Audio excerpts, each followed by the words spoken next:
I want to thank the Phillipses, who were instrumental in bringing us back to screen here at Phoenix. They've been, it's so nice that they believe in this project and wanted to share it with the Phoenix audience. So, and also Jason and the entire crew and staff and all the volunteers with the Phoenix Film Festival. We wouldn't be here. We started this process in 2019, getting into Phoenix. 2020, things change, but they really wanted to bring this story back too, so really do want to thank them. And please, feel free. Okay, so let's go ahead and get started with Q&A. Thanks so much for the background. It's so thrilling to have so many folks here, so thank you for joining us. Does anybody have questions?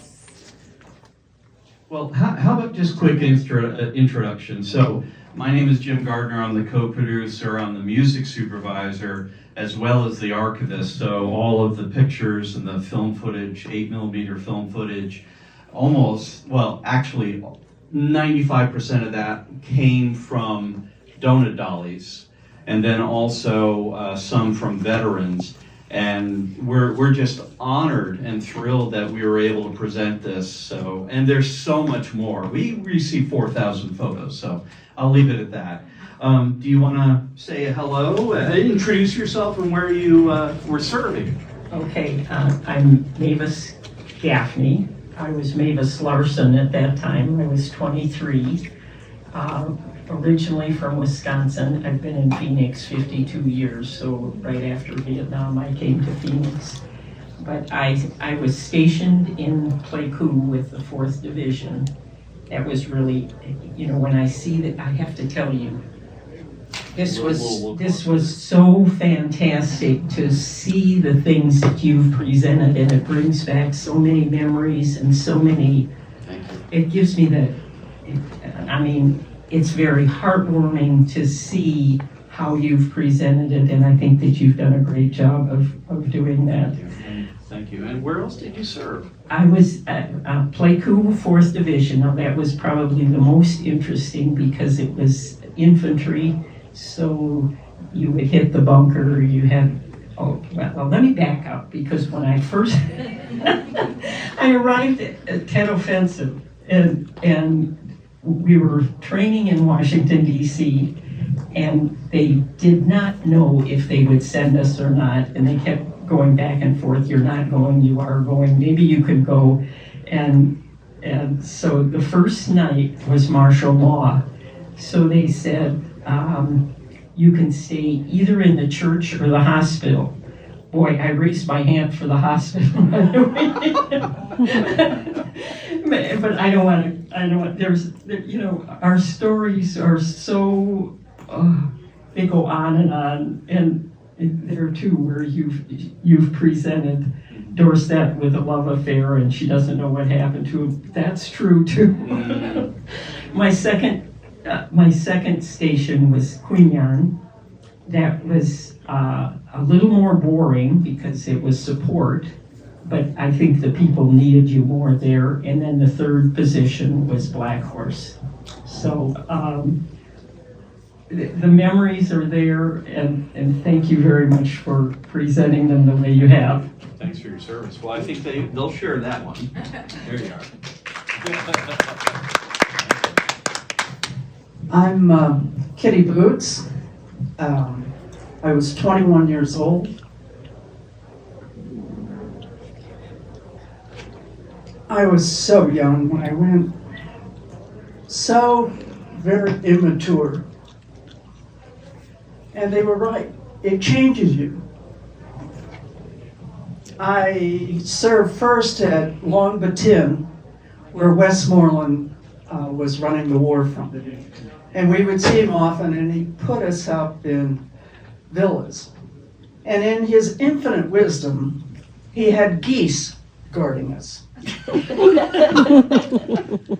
Never could figure it out, except nothing could get beyond the geese. They were noisy all the time, but particularly when anyone walked by.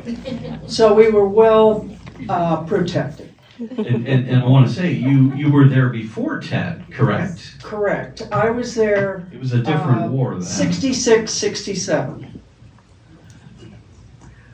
My Hence the- second position was in Khe with the 1st Armored Cavalry. That's where I was the longest period.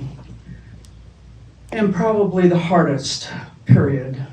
They often would try to fly us somewhere for some respite, and I recall them flying us once to the coast where there was an orphanage that had been overrun by the Viet Cong, and all the nuns had been murdered, and we helped there. My third and last, just before I left, was with Blackhorse, which I loved because at that time we had been living in tents up in Khe, and with the Blackhorse they brought in some trailers. They didn't hook them up, but we had shelter. And I had a wonderful mama-san that goes without saying. She laundered all our clothes, and she would provide fresh pineapple every morning, and she put it in ice and water, and then she would always wash my leather shoes. So my family had to send a regular supply of leather shoes. I now live here in Phoenix. I've been here 26 years.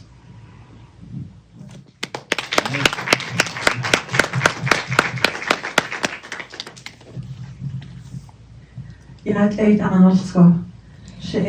Mary Tsinnajinnie Cohoe Tsinnajinnie Cohoe.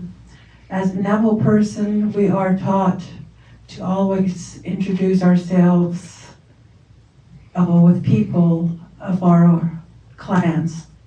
So those are my clans, and there's centuries of history behind all that. I'm of the Navajo Nation called Dene. After college, you go to a placement center to where you're recruited from different schools. I was in education, majored in physical education and music. So I was offered positions here and there, and I asked my parents, where should I go? To California, Hawaii, or the state of New Mexico? So they said New Mexico. So I stayed in New Mexico and taught school for a couple of years, high school. And like Kitty, I was very young at the time. I graduated from college very early. I was very young, even though I went to college for 5.5 years. And taught for a couple of years, and then in college you always say, just teach for 2 years and then move along to another school, move along. So that after 2 years, I found this brochure for the best time of your life. Yeah. Go to Vietnam. So looked up the eligibility. I'm single. I'm between the ages of 21 and 24. Single, healthy. So I said, I can do this. And it was different. So I thought if I joined the service, I would not be, who knows where I would be sent. I do want to go to Vietnam because I told the Red Cross during different levels of interviews that I have a brother who went to Vietnam, and the Red Cross, I'm guessing, the American Red Cross must have allowed me to give him my first assignment up in Chulai. It's way up north in the I-Court zone. So in Chulai, we serve all American Red Cross Donut Dollies. We are civilians, but we serve with all the branches of the military services. But 2 weeks before I was to leave for training in Washington, D.C., I took my parents to San Diego to visit my brother who had come back from Vietnam, wounded, and so he did not, he urged me with the letters. He said, sister, don't go. But I went. And 2 weeks before leaving for training, my class in early June of 1968, my class was not trained in Washington, D.C. because the headquarters said it was too dangerous. So my class was trained at a university in Virginia. And like I said, 2 weeks before I left for training, I went to San Diego to Balboa Park and took my parents and visited my brother. Tom, can you stand up? That's my brother who served in Vietnam with the U.S. Marines.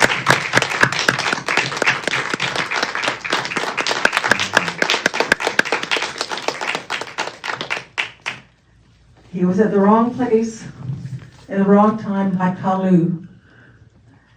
And Purple Heart and has major health problems right now. And and maybe like us too, Vietnam veterans did not claim anything about Vietnam till when they're older. Maybe even when they're starting to get gray hair, finally they say they're Vietnam veterans.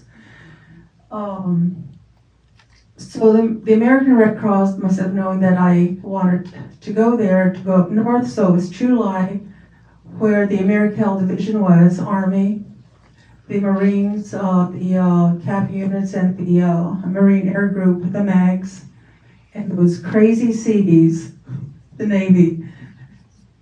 And we had total mobile units. Mobile meaning we flew out to into the combat zones and visited the troops wherever they were, wherever they were out in the field. And then we lived in a trailer just a block down from the commanding general, the CG. I think it was General General Geddes, I think it was he at the time. And then on to the 12th Combat Support Group in Cameron Air Base. And boy, it was so large, we had 2 units, centers and mobile. Oh gosh, yes, we have our own stories too of being with the troops, or our own individual personal stories of being in danger a lot.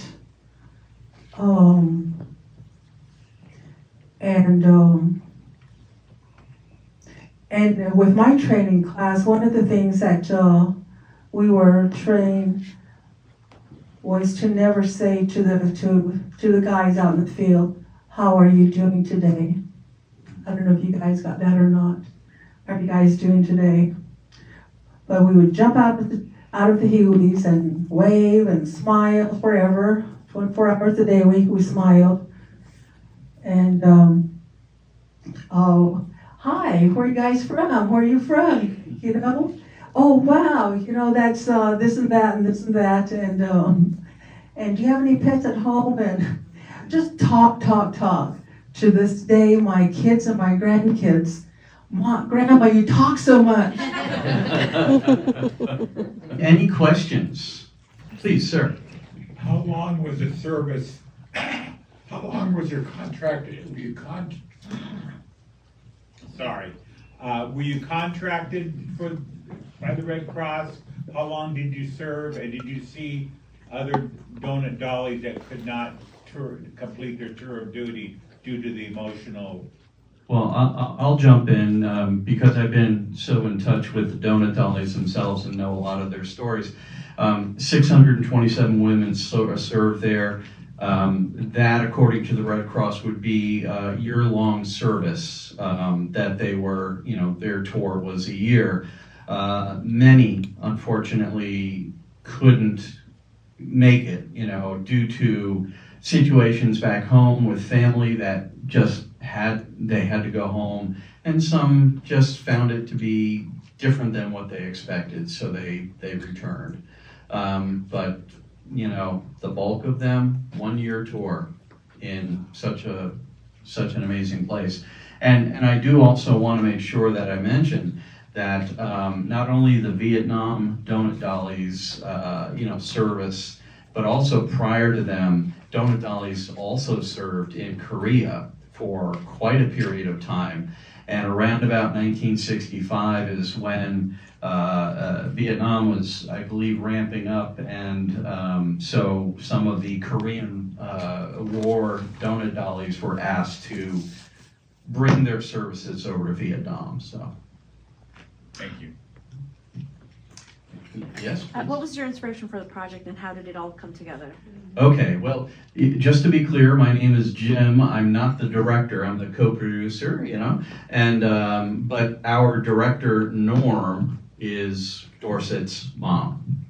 And so, as the story goes, he, up to about his late teens, early 20s, somewhere in that time frame, he learned for the first time ever of his mom's story of serving in Vietnam. All prior to that, he didn't know. And it really came about with, unveiling the memorabilia, the ruined, unfortunately, memorabilia, and then getting into the journals and learning of this amazing story that he never knew. And he already had the filmmaking bug. So he was preparing to start interviewing her, and so glad that he did. Our producer, Jess Hill, actually was babysat by Dorset many years ago, of course.